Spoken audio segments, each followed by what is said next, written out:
Brothers and sisters, have you shouted for joy yet?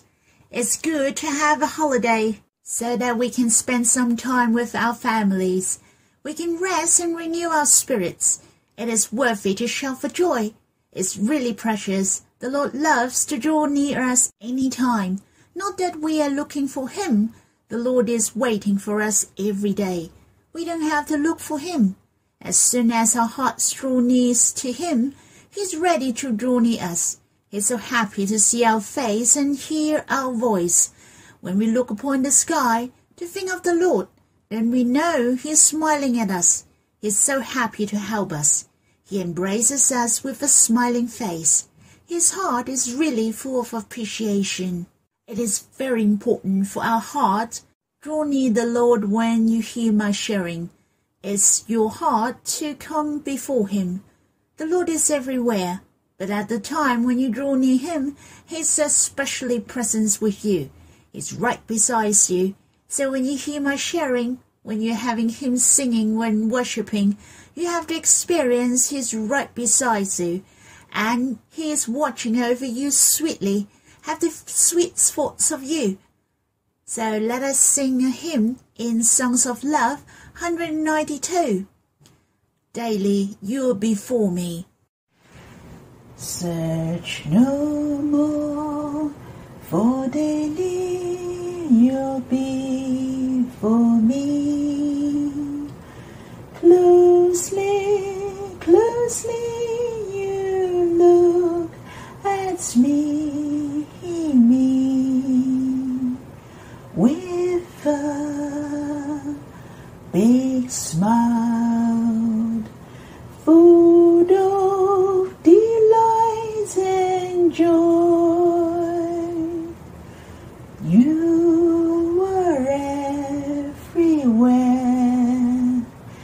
yet I have your special presence. There's not a moment you're not gazing at me. You surround me fully, commit yourself unceasingly.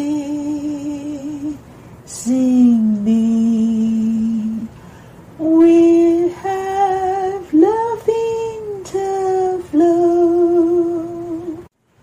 I'll be anchored in your infinite personal love. When I sing the second stanza, my heart felt very precious.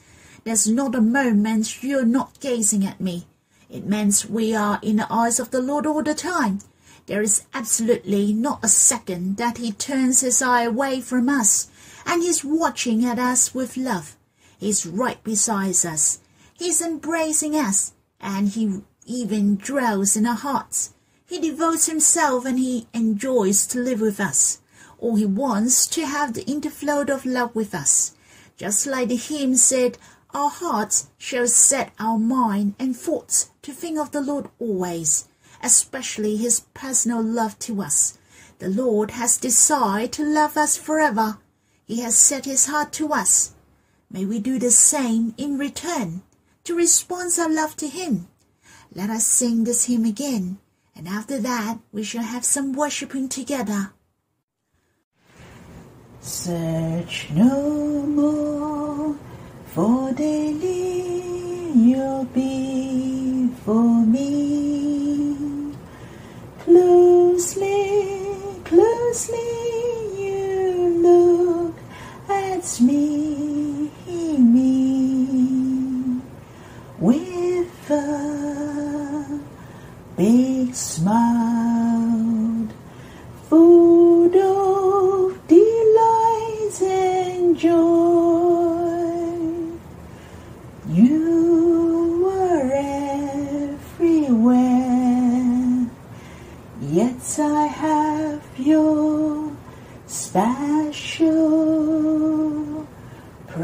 presence.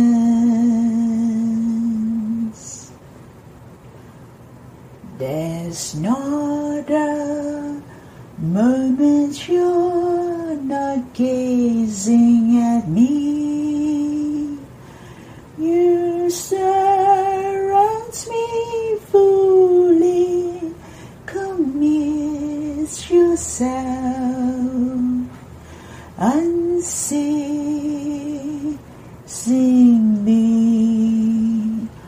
We have love interflow. I'll be anchored in your infinite personal love. Oh Lord, how precious, we are the target of your love forever. Before we even exist in this world, you already love us with your everlasting love. How precious, you devoted yourself to us, to become a man forever, to be the closest and the nearest to us. Lord, how precious, we don't have to look for you at any time, for you are always ready to draw near to us. You can see us, you can hear us, your heart is the happiest for us. Lord, let our hearts set before you, to bind with you together, to live in your personal love. Lord, may you bless us. I hope you can have some time to worship the Lord, to respond to him, to let him know you love him. The Lord loves to hear you saying to him, I love you, for he also says to you that I love you. The verse I'd like to read with you is in the Gospel according to Matthew, chapter 17, verse 24 to 27. There are only 4 verses, but it has recorded a very special sign. What was this sign talking about? It was talking about the disciples went to Capernaum. There were 2 men came to collect the 2-drachma tax. So what is the 2-drachma tax? The 2-drachma tax was different from the tax which collected by the Roman that everyone has to pay. The 2-drachma tax was only for the Jews. It was also called the temple tax. The fee was especially for the expenses of the temple, like for the maintenance and the usual expenses, etc. And some people were exempt from this tax, like the Pharisees, rabbi, so they didn't have to pay. I believe when the Lord came out and preached, the people respect him and he should be exempt from the tax. But here it mentioned the collector went to ask Peter, does your teacher not pay the tax? It suggests that the religionists, especially the Pharisees, didn't respect the Lord Jesus at all. It will be the Lord Jesus mentioned about their sins for a few times. He mentioned about their behavior of hypocrisy. So let us read these verses and see how the Lord handled the tax. It is in the Gospel according to Matthew, chapter 17, verse 24 to 27. And it said, when they came to Capernaum, the collectors of the 2-drachma tax went up to Peter and said, does your teacher not pay the tax? He said, yes. And when he came into the house, Jesus spoke to him first, saying, what do you think, Simon? From whom do kings of the earth take toll or tax? For their sons or from others?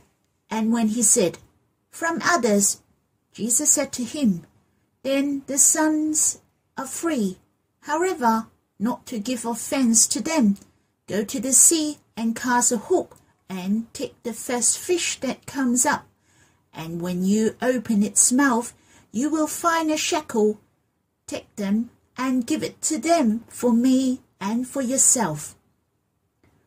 The Lord Jesus has done a very special sign. He didn't make some money to pay the tax at once, but he asked Peter to go to the sea and went fishing. The first fish that came up and its mouth would find a shekel for the tax of 2. How do you feel when you're reading these verses?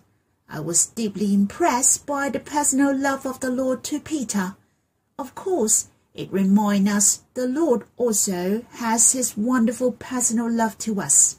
I really enjoy the Lord is so gentle. Prior to chapter 17, Peter, John, and James had met the glorious things on the mountain. They saw the Lord Jesus' appearance was altered, and the Father bore witness for the Lord Jesus, whom is the Son of God. It was a very glorious experience, and here I could say, through this sign, Peter to be confirmed that the Lord is the Son of God indeed. On the other hand, Peter has experienced that the Lord was responsible for his life. Through the Bible, we knew Peter was a frank and outspoken person. His conversations were recorded in the Bible. He had a lot to ask, and many a time his questions had caused many problems. Hence, from the experience of Peter, the Lord has a lot of patience.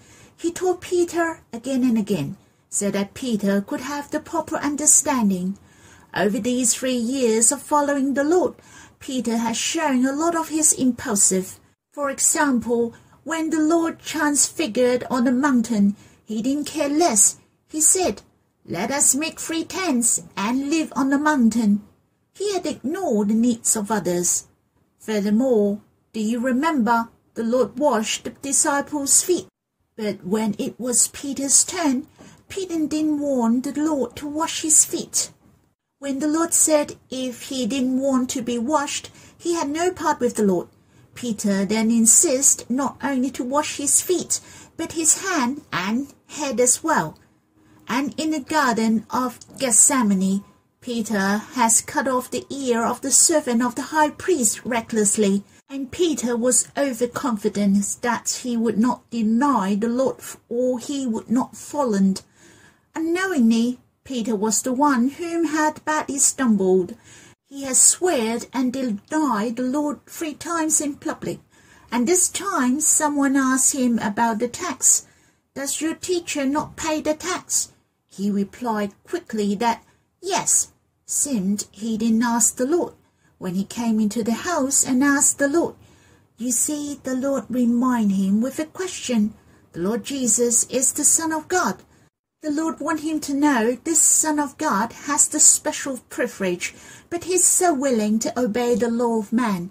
But how could they solve the problem?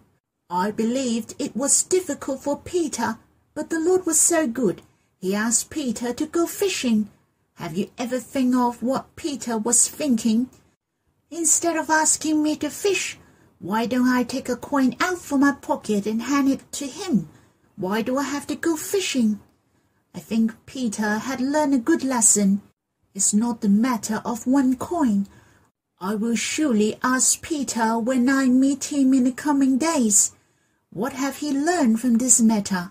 It is so precious that the Lord has the love of molding us. The Lord taught him patiently again and again. The Lord restored him again and again. Even the Lord has risen. The Lord revealed to Peter personally to give him chance 3 times that he could express his love to the Lord. The Lord also committed him. What a deep friendship towards Peter. What a special personal love towards Peter. We shouldn't laugh at Peter, for we also have weakness and failure in the path of following the Lord. Just like Peter, a stone would have been moved. Many waters cannot quench the love of the Lord, neither can floods drown it. It is the very flame of love. We are confident that how the Lord loved Peter, the same he loves us. How the Lord taught Peter to ponder him, the same the Lord will ponder us and mold us. The Lord has his love of salvation on us, the love of molding us. He wants us to be his glorious vessels, to be his compatible love. Brothers and sisters, I hope we find some time to go fishing. What I'm talking about was not the real fishing, but our hearts quiet before him, to enjoy your personal experience with the Lord, to spend some time just you and the Lord. I was so touched that in verse 27, the very last sentence, Take that and give it to them, for me and for yourself. The Lord did this sign was for him and Peter's wonderful experience only. Brothers and sisters, you and I can have a personal experience with the Lord, the most personal, that is incomparable than anyone else. The Lord will do the sign in our hearts every day, so that we can experience his personal love to us every day. So let us worship together. Let us give thanks to the Lord. Lord, it is really precious. Not only you have the love of salvation on us, you have the love of molding. You know our failure and weaknesses, but how precious, you're so patient to us. There is nothing can hinder you to love us continually. How you mold Peter gloriously, you will mold us gloriously. Lord, help us to draw near you joyously. Help us to hear your voice and to wait for your will. Help us to become the one who knows your will. And let us have many unforgettable personal experience with you. Lord, may you bless us greatly.